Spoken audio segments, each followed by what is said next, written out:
ਅੱਜ ਦੀ ਮੇਰੀ ਵੀਡੀਓ ਉਹਨਾਂ ਲੋਕਾਂ ਵਾਸਤੇ ਜਿਹੜੇ ਸਾਡੀ ਸੁਸਾਇਟੀ ਦੇ ਵਿੱਚ ਸਾਡੇ ਮੁਆਸ਼ਰੇ ਦੇ ਵਿੱਚ ਕਿਸੇ ਦੀ ਸਕਸੈਸ 'ਚ ਕਿਸੇ ਦੀ ਕਾਮਯਾਬੀ 'ਚ ਰੁਕਾਵਟ ਪਾਉਂਦੇ ਨੇ ਕਿ ਅੱਗੇ ਨਾ ਵਧੇ।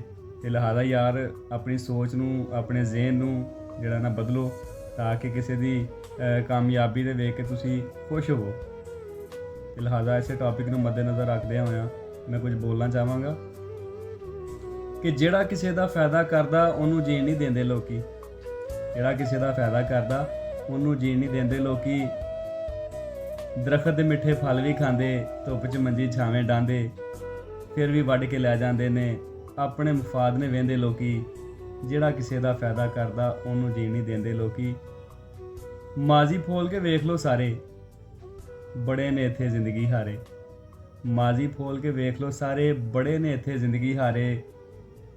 ਹੱਕ ਦੀ ਗੱਲ ਸੀ ਜਿਹੜਾ ਕਰਦਾ ਉਹਦੀ ਜਾਨ ਸੀ ਲੈਂਦੇ ਲੋਕੀ।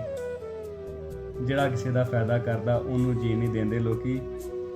ਅੱਛਾਈ ਨਹੀਂ ਮਰਦੇ ਮੁਕਾਉਂਦੇ ਕਿੰਨੇ, ਸੱਚ ਨੂੰ ਝੂਠ ਬਣਾਉਂਦੇ ਕਿੰਨੇ। ਅੱਛਾਈ ਨਹੀਂ ਮਰਦੀ ਮੁਕਾਉਂਦੇ ਕਿੰਨੇ, ਸੱਚ ਨੂੰ ਝੂਠ ਬਣਾਉਂਦੇ ਕਿੰਨੇ। ਅੱਗੇ ਲਾ ਕੇ ਜਿਹੜਾ ਟੁਰਦਾ ਉਹਨੂੰ ਹੀ ਬੁਰਾ ਨਹੀਂ ਕਹਿੰਦੇ ਲੋਕੀ। ਜਿਹੜਾ ਕਿਸੇ ਦਾ ਫਾਇਦਾ ਕਰਦਾ ਉਹਨੂੰ ਜੀਣ ਨਹੀਂ ਦਿੰਦੇ ਲੋਕੀ, ਉਹਨੂੰ ਜੀਣ ਨਹੀਂ ਦਿੰਦੇ ਲੋਕੀ।